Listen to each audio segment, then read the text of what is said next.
The rain-slicked streets of Manhattan glistened under the sodium glow of streetlights as Elena Voss stepped out of the cab, her heels clicking against the pavement. She adjusted the black veil over her face, the perfect prop for her role as a grieving widow. Her heart raced, but her expression remained serene, practiced. Tonight, she wasn't Elena Voss, small-time con artist with a rap sheet she'd buried under fake names. She was Claire Pembroke, widow of a non-existent shipping magnate, invited to the Vandermeer estate to pay respects to the late patriarch, Cornelius Vandermeer. Her real goal, the Star of Amara, a ruby-encrusted pendant rumored to be worth millions, locked away in the family's vault. Elena had spent months crafting this persona, forged letters of condolence, a fabricated obituary for her husband, and a carefully curated social media trail had secured her an invitation to the Vandermeers' annual charity gala, where the family's elite inner circle would gather. The pendant was her ticket out of debt, out of the shadows, and into a new life. But as she approached the towering iron gates of the estate, something felt off. The air was too still, the security too tight for a simple memorial event. Name? A burly guard asked, his eyes narrowing as he checked his tablet. Claire Pembroke. Elena said, her voice soft but steady, tinged with a practiced southern lilt. She handed over her invitation, embossed with gold filigree. The guard scanned it, then nodded. Welcome, Mrs. Pembroke. The family's expecting you. Inside, the Vandermeer mansion was a labyrinth of opulence. Marble floors, crystal chandeliers, and oil paintings that screamed old money. Elena's eyes darted to the guests, politicians, CEOs, and socialites sipping champagne, their laughter masking the tension in the room. She spotted the Vandermeer heirs, 3 siblings who stood to inherit Cornelius's fortune. There was Margot, the eldest, a cold-eyed matriarch, in waiting with a diamond choker that could fund a small country. Victor, the middle child, was a slick playboy nursing a scotch and a smirk. And then there was Theo, the youngest, slouched in a corner, his rumpled suit and unshaven jaw marking him as the family's black sheep. Elena's plan was simple: charm her way into the family's good graces, gain access to the private wing where the vault was rumored to be, and slip out with the pendant during the gala's chaos. She'd done it before, slipped through cracks in the lives of the rich and careless. But as she mingled, offering rehearsed condolences, she caught Theo's gaze. His eyes lingered too long, not with suspicion, but with something else, curiosity, maybe recognition. It unnerved her. Mrs. Pembroke, is it? Margot approached, her voice sharp as cut glass. We're so touched you'd join us to honor Father. It's an honor to be here, Elena said, bowing her head. Cornelius was a titan. My late husband spoke of him often. Margot's smile didn't reach her eyes.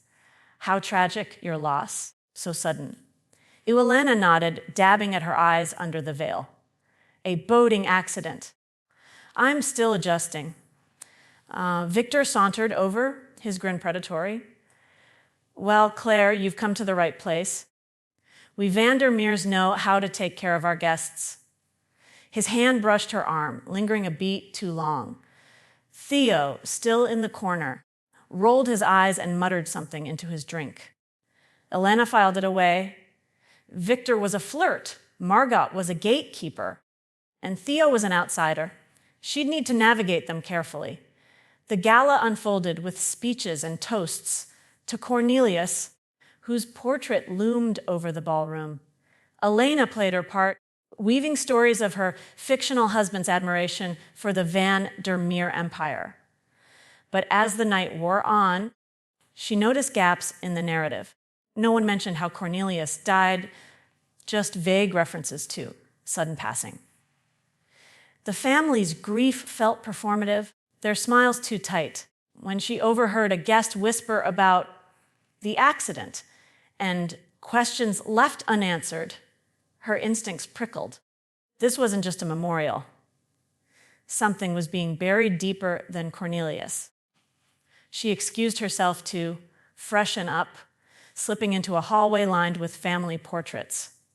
Her real destination was the East Wing, where her research suggested the vault was hidden behind a study. The mansion was a maze, but she'd memorized the layout from stolen blueprints. As she rounded a corner, she nearly collided with Theo, who was leaning against a wall, a cigarette dangling from his lips. "Lost, Mrs. Pembroke." His voice was low, laced with amusement. Elena froze, then smiled. "Just admiring the art. Your family has exquisite taste." He snorted, exhaling smoke.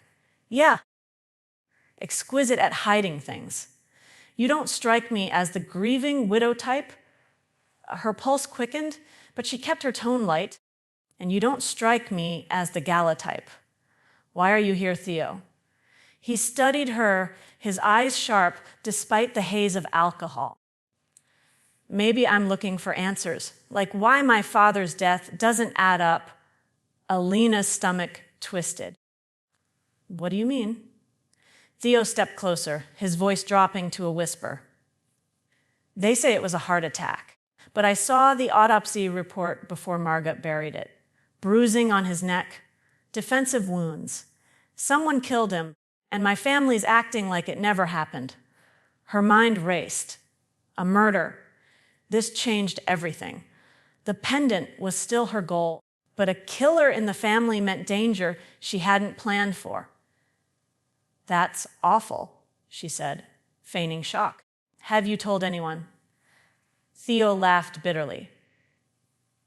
"Who'd believe the family screw up? But I'm watching them. Margot's too calm, Victor's too smug, and the staff, they're scared. You see anything weird tonight, Claire?" She hesitated. Theo was a wild card, but his suspicion could be useful. "I'll keep my eyes open," she said, touching his arm lightly. "Maybe we can help each other." His gaze softened just for a moment. "Careful, Claire.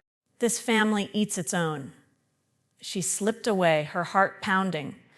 Theo's revelation was a complication, but it also gave her leverage. If the family was hiding a murder, they'd be distracted. Perfect for her to slip into the vault. She found the study a wood-paneled room with a massive desk and a hidden panel behind a bookshelf, just as her source had described. But as she reached for it, she heard footsteps. She ducked behind a curtain, holding her breath. Margot's voice cut through the silence.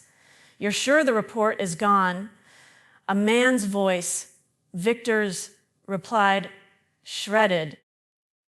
"No one's digging up father's dirt now, and the pendant," Margot asked. "Still in the vault. We sell it after the gala, split the cash, and move on." Elena's blood ran cold. They were planning to sell the Star of Amara. Her window was narrower than she'd thought. But more than that, their casual talk of father's dirt confirmed Theo's suspicion Cornelius's death was no accident. She needed to move fast. The siblings left, and Elena slipped out, her mind spinning. She needed an ally to navigate this mess. And Theo, for all his flaws, was her best bet. She found him outside, staring at the rain-soaked gardens. "Theo," she whispered, pulling him into the shadows. "I overheard Margot and Victor. They're hiding something about your father's death, and they're planning to sell the pendant." His eyes widened. "You're sure?" She nodded. "I can help you find the truth, but I need your help to get into the vault tonight."